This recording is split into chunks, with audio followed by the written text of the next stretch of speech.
বরিশালের মাইয়াদের একটু জাজ তো থাকতে হবে, যেহেতু বরিশালের মেয়ে। বরিশালের মেয়েরা রূপে গুণে সব দিক থেকেই সুন্দরী, সব দিক থেকেই পারফেক্ট, তো হেয়াদের একটু জাজ হইবে না, এটা কোনো কথা? বরিশালের লঞ্চে উঠা লইব কেবিন রুম, বন্ধুরে মোর বুকে লইয়া দিব একটা ঘুম, ঠাইসা দিব একটা ঘুম। মুই একবারে খাঁটি বরিশাল্লা, মগো দেশের এমন কোন বরিশাল্লা বাসা নাই যে এটা মুই করতে রি না। বরিশালের ছেলেরা মানে কেমন, আপনার কাছে কেমন লাগে?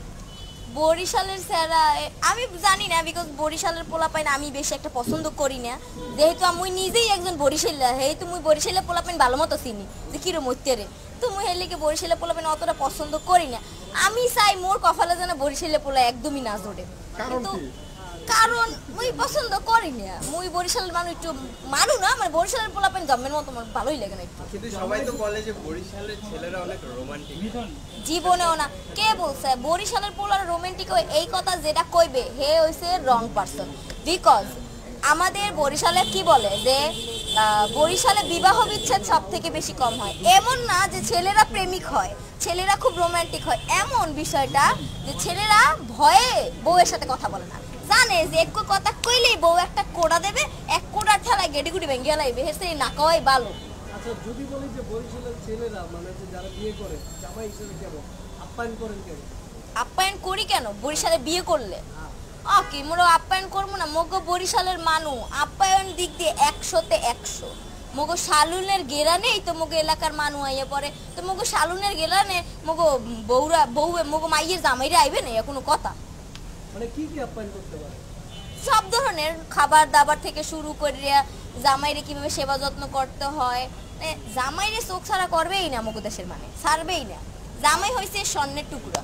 অনেকে তো বলে যে খেতার গাছটি, এইটা হইছে একদম রং কথা কইছেন আপনারা। মোগো বরিশাল লাগো একদমই খেতার গাটি করবেন না।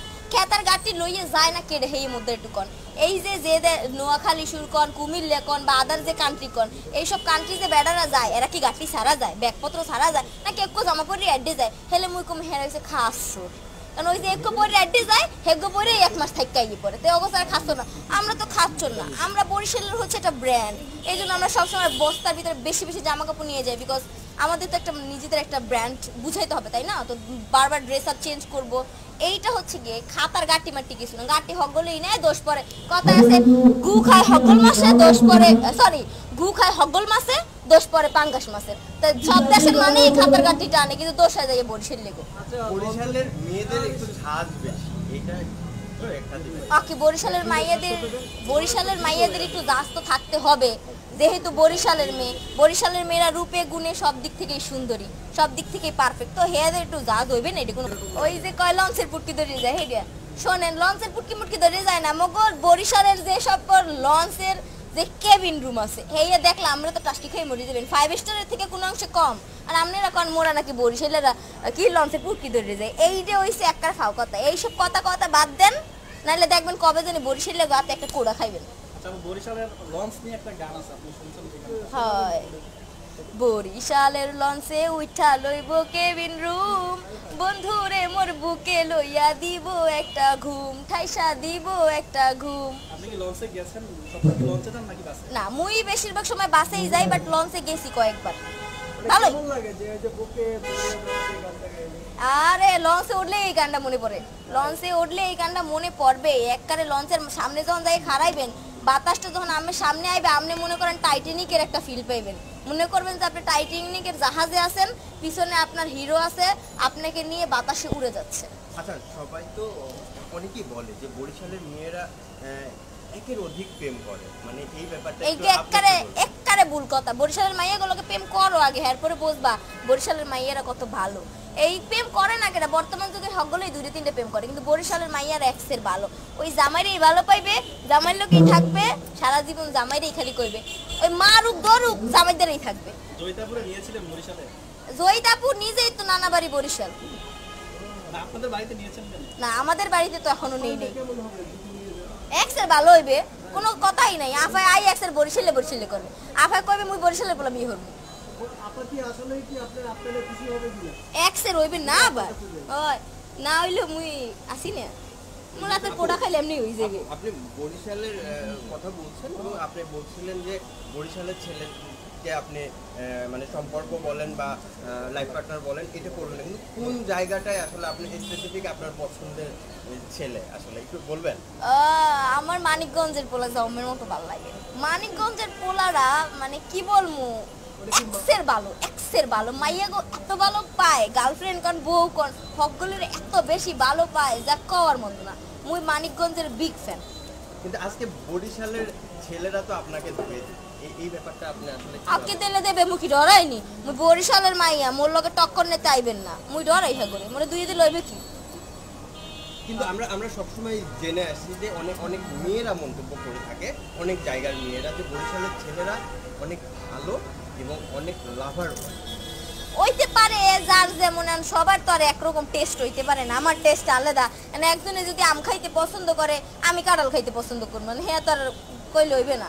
তো সেইরকম হ্যাঁ গো চয়েস হইতে পারে, কিন্তু পার্সোনালি মোর দিক দিয়ে আমি বরিশালের পোলাপাইন পছন্দ করি। ওকে আপু, একটু কাজ প্রসঙ্গে যাব, সেটা হলো যে আপনি কাজ করছেন এবং চুটিয়ে কাজ করছেন, মানে সেই ব্যাপারগুলো একটু যুক্ত করবেন, পাশাপাশি নতুন কোনো কাজ নিয়ে যুক্ত করছেন কিনা এই ব্যাপার। হ্যাঁ, আমি নর্মালি অনেকগুলো ফেয়ারি টেলস কার্টুন এইসবে ভয়েস দিয়েছি। এছাড়া হচ্ছে বর্তমানে আমি হচ্ছে ডেটলের একটা প্রজেক্টে কাজ করতেছি। ওইটাতে একটা ক্যারেক্টার আছে যে ওয়ারিয়ার্সগুলো থাকে, ওই ওয়ারিয়ার্সের মধ্যে একটা ওয়ারিয়ার্স আছে যেটা হচ্ছে স্কিনাররা। ওর একটা ডায়লগ, ওর যে ভয়েসটা ওইটা ডাম্প করতেছি। যেমন ফার্স্ট ডায়লগটা স্কিনারে এরকম ছিল যে, জানো, আমি স্কিনাররা জার্মসের বিরুদ্ধে এক্সট্রিমলি টাফ, সাকুরা স্পাইকসের শক্তিতে জার্মস কিল করি ইনস্ট্যান্টলি। আমার আরও গল্প জানতে চোখ রাখো ডেটল বাংলাদেশের ফেসবুক পেজে। আরও বড় বড় কোম্পানির সাথে কাজ করার ইচ্ছা আছে, বড় বড় ব্র্যান্ডে কাজ করার ইচ্ছা আছে। বাট নর্মাল ভয়েসের থেকে আমি হচ্ছে ছোটোবেলা থেকে কার্টুন ভয়েসটা নিয়ে বেশি কাজ করছি, তো ওইটাতে বেশি আমার আয়ত্ত হয়ে গেছে। অফিসেও ভাইয়ারা সারাক্ষণ বকাবকি করে যে তুমি একটু নর্মাল ভয়েসটা একটু বেশি প্র্যাকটিস করো, কার্টুন ভয়েসে যাইতে যাইতে আমি নিজে একটা কার্টুন হয়ে গেছি, সবাই আমাকে কার্টুনই বলে। অল্প সময়ের মধ্যে অনেক বড় ফ্যান বেস তৈরি হয়ে গিয়েছে এবং পাশাপাশি দর্শকপ্রিয়তা অর্জন করেছেন, মানে এই ব্যাপারটা আসলে কতটা এনজয় করে? হ্যাঁ, আলহামদুলিল্লাহ। আমি মনে করি যে আমি প্রচুর স্ট্রাগল করছি। এখন আমাকে অনেক ধরনের কথা বলে যে লাইক হচ্ছে সবাই আমার বিষয়টা জানে যে আমি আমার ফ্যামিলির বিরুদ্ধে গিয়ে আমার ক্যারিয়ারটা গড়ছি বা স্টাবলিশ করছি। আমাকে অনেক কথা বলে যে মেয়েটা ভালো না, বা হচ্ছে যে ফ্যামিলির বিরুদ্ধে গিয়ে কেন করছে। আমি একটা কথা বলতে চাই, ফ্যামিলি যদি সাপোর্ট করে তাহলে কিন্তু কোনো ফ্যামিলি সন্তানই চাইবে না যে আমি আমার ফ্যামিলির বিরুদ্ধে গিয়ে কোনো কিছু করি। সাপোর্টটা হচ্ছে মেইন। আপনি আপনার সন্তানকে সাপোর্ট করেন, আপনার সন্তান অবভিয়াসলি ভালো কিছু করবে। যেমন আমার ফ্যামিলি যদি আমাকে ওই সময়টাতে সাপোর্ট করতো, আজকে কিন্তু আমি আরও ভালো কিছু করতে পারতাম। এই যে মানুষ কথা বলার সুযোগ পায় না, কিন্তু যতটুকু পাচ্ছে সেটা কার জন্য পাচ্ছে? আমার ফ্যামিলি যদি আমাকে সাপোর্ট করতো, তাহলে এই সুযোগটা আমার ফ্যামিলি আদার পার্সনরা পাবে না। আর যেটা হচ্ছে কি, মানুষ আমাকে বলে যে এত ঢং করে কথা বলো, কার্টুনের ভয়েস হয় না, হ্যান ত্যান, অনেক ধরনের আমাকে কথা বলে। বাট আমি এগুলো কানে নিই না ভাই, আমার ফ্যান্সরা আমাকে প্রচুর ভালোবাসে। আমার মেইন কথা হচ্ছে যে আমি তো আর কার্টুনের ভয়েস যে মিনা থেকে শুরু করে বিভিন্ন কার্টুনে একদম ভয়েস দিচ্ছি না, বাট আমি যখন কোনো ইন্টারভিউ দিচ্ছি বা কোনো প্রোগ্রাম করতেছি, আমার ভয়েসগুলো শোনার পর অনেকে বলে যে আমার ছোটোবেলার কথা মনে পড়ে গেছে আপু, আমরা মানে যে ছোটোবেলাতে ফিরে গেছি। এই জিনিসগুলো না আমাদের কাছে অনেক বেশি, যে আমাদের কোনো একটা ছোট্ট প্রচেষ্টা বা আমার একটা ভয়েস কণ্ঠে তারা তাদের ছোটোবেলাটা উপভোগ করতে পারতেছে। বর্তমান সময় উপভোগ করা সুন্দর, কিন্তু আমাদের যে পাস্ট, যে ছোটোবেলা, এইটা কিন্তু ইজিলি হচ্ছে গিয়ে আমরা ফিল করতে পারি না বা উপভোগ করতে পারি না। বাট আমরা মনে করি যে আমরা দিতেছি ভয়েস, ওকে ফাইন, আমাদের ভয়েস শুনে যাদের ভালো লাগতেছে ভালো লাগবে, আর যাদের ভালো লাগবে না তাদেরকেও থ্যাংক ইউ সো মাচ। কারণ ফ্যান থাকবে, আবার শত্রুও থাকবে, এইভাবে করেই তো সামনে আগে যেতে হবে। আপনার লক্ষ্য তো একটা আছে, লক্ষ্যটা কি? লক্ষ্য হচ্ছে আমি লাইফে অনেক স্ট্রাগল করে এই পর্যন্ত আসছি, যেটা আমি বললাম যে অ্যাজ এ পারসন এমনও দিন গেছে যে আমি না খেয়ে থাকছি 2 দিন 3 দিন। আমার ফ্যামিলি মেম্বার, আমার বাবার বিজনেস আছে নারায়ণগঞ্জে, আমি সেগুলো ছাইরা এসে এখানে একটা বাজে পরিবেশে থাকতে হয়েছে, অনেক স্ট্রাগল আমাকে করতে হয়েছে। কখনো তো আমি বাইরে হাঁটাচলাও করি না ঠিকভাবে রোদ্রে, সেখানে আমাকে রোদ্রে পুড়ে কাজ করতে হয়েছে প্রোডাক্ট সেলের জন্য, একটা কিছুর জন্য। আমি এভাবে করে এই পর্যন্ত আসছি, ঠিক আছে?